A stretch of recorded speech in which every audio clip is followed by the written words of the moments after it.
संविधान के बारे में तो ज़्यादा बोलना नहीं चाहूँगी, क्योंकि जो कंट्री चलती है, जो भारत देश चलता है, विश्व में सबसे बड़ी लोक संख्या वाला अगर देश कहा जाता है तो वो है, अभी मैं कहूँगी कि अब तक तो चीन था, मगर शायद अगर मैं गलत नहीं हूँ तो हमारा भारत देश है।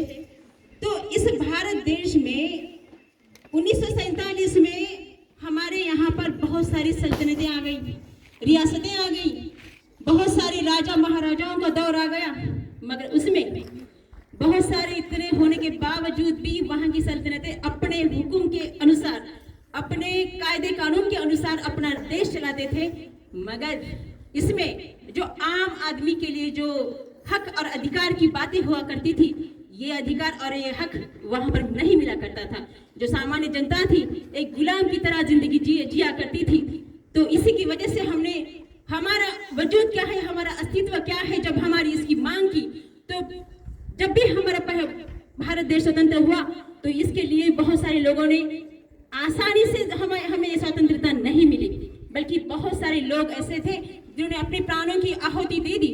इस प्राणों की आहुति देने के बाद अगर हमारा कंट्री, हमारा देश, जिसे हम इंडिया कहते हैं, जिसे हम हिंदुस्तान कहते हैं, जिसे हम भारत कहते हैं, तो इस भारत का जो नवनिर्माचित भारत था, ये किस प्रकार से चला जाए, ये कैसे चले, इसका जब ड्राफ्टिंग हुआ, जब एक चलने की जब बात हुई तो एक समिति गठित की गई। तो आपको पता है, इस जब समिति गठित की गई तो राजेंद्र प्रसाद जी इनके अध्यक्ष थे, और मसौदा समिति के जो अध्यक्ष थे वो थे हमारे विश्व रत्न डॉक्टर बाबा साहेब अम्बेडकर जी। इन्होंने अथक परिश्रम करके, यूं ही किसी को इंडिया का जो शासन है ये किसी के लिए दिया नहीं जाता, उसके लिए एबिलिटी होनी चाहिए, उसके लिए खुद में एक ताकत होनी चाहिए कि हाँ मैं ये कर सकता हूँ, और ये करके दिखाया है हमारे डॉक्टर भीमराव बाबा साहेब अम्बेडकर जी ने। तो ये अथक परिश्रम करने के बाद, जैसे कि अभी सारिका मैडम ने कहा कि इसको लिखने के लिए 2 साल 11 महीने 18 दिन का जो कालावधि था वो लगा। हाँ ठीक है, लगा। जब 26 नवंबर 1947 में 49 में ये जो भारत की राज्य घटना थी वो लिखी गई, मगर इसका सही अमल जो हुआ वो हुआ 26 जनवरी 1950 में।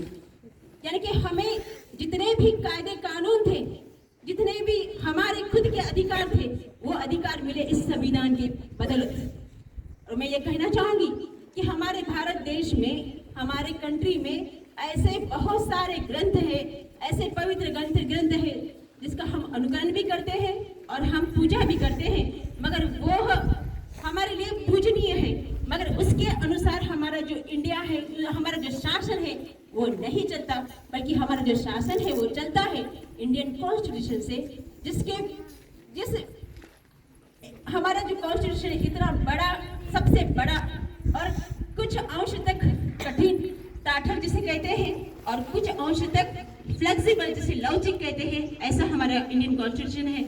तो इस इंडियन कॉन्स्टिट्यूशन की मैं आपको एक, जो हमारे खुद के लिए हम क्या है, व्हाट आई एम, इस प्रश्न का जहां पर आंसर मिलता है वो है हमारा कॉन्स्टिट्यूशन। इसके बारे में मैं आपको एक महत्वपूर्ण बात कहना चाहूंगी। आपको पता है हमारे राष्ट्रपति जी, सबसे बड़ा ओहदा है उनका, तो मगर जो हमारे राष्ट्रपति जी है उनको जितने अधिकार है, मौलिक अधिकार जो है, उतने ही अधिकार जो हमारे फुटपाथ पर जिंदगी बिताने वाले हर एक व्यक्ति को है। तो इतने अधिकार, जो सेम अधिकार है, तो वो एक बड़े इंसान के लिए भी होता है और सबसे छोटे इंसान के लिए भी होता है। तो ये महत्व है हमारे इंडियन कॉन्स्टिट्यूशन का। अभी इलेक्शन हुए लोकसभा के, राष्ट्रपति को भी एक ही वोट देने का अधिकार और सामान्य जनता को भी एक ही वोट देने का अधिकार था। तो ये है हमारा संविधान, जो संविधान हमारे खुद की अहमियत को पहचानता है। हमें कितने अधिकार है, जो भी इस संविधान को पढ़ेगा तो अपने खुद पर वो गर्व करेगा कि हाँ मैं यहाँ का एक अगर नागरिक हूँ, तो मैं इस नागरिक होने की वजह से बहुत सारे हक का या अधिकारों का मैं वो ग्रहण करता हूँ। अगर मान लो उस अधिकारों का अगर कोई खंडन करता है तो आपको पूरा हक है या पूरी इजाजत है कि हमारे जो इंडियन पिनल कोड की तरफ से हमें वहां पर हमारे अधिकारों का जो भी हमारा खंडन हुआ है उसका दाद मिलने के लिए। आपको एक बात कहना चाहूंगी, शायद आपको पता नहीं होगा, हमारा इंडियन पेनल कोड में एक वाक्य, जैसे ही आप उस इंडियन पेनल कोड का पन्ना अगर तुम खोलते हो तो पहले ही पन्ने पर एक वर्ड लिखा गया है, एक सेंटेंस लिखा गया है।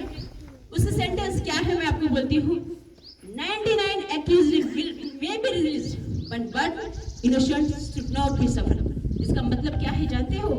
अगर 99 अपराधी छूट जाए तो छूट जाए, मगर एक निरपराध व्यक्ति को सजा नहीं होनी चाहिए। तो ये हम एक सामान्य नागरिक के लिए भी कितने अधिकार है, कितने कानून है, ये हमारा भारत जो है सबको डेडिकेट करता है कि बाबा हमारे यहाँ पर सभी लोगों के लिए ही एक ही कायदा है।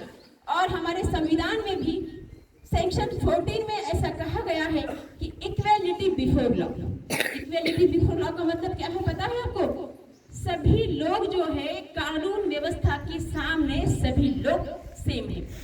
राजा के लिए भी एक ही कानून और रंग के लिए भी एक ही कानून, और ये कानून बनाने वाले हमारे भीमराव अंबेडकर जी थे। ये मुझे बहुत ही गर्व है उसका।